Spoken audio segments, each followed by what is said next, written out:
Edit a value in dictionaries. First, we'll go to brackets. It's very easy to edit the values in dictionaries.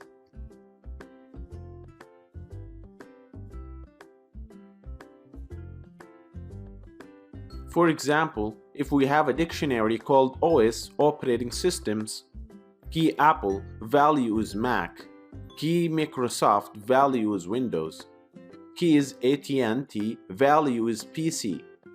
Now I will show you before changing and after changing.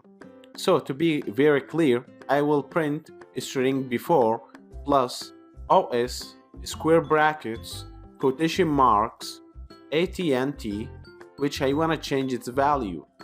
So to change that, we simply just type OS square brackets quotation marks AT&T equals quotation marks Linux. So we changed from PC to Linux. Now I will print after changing. To see that on terminal, print string marks now is space plus OS square brackets quotation marks AT&T.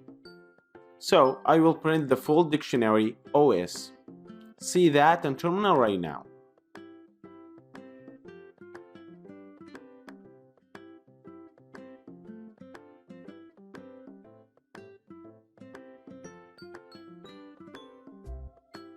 Very nice, it works great and PC value has been changed to Linux. Anyways, thank you for watching and do not forget to write your own code on your computer.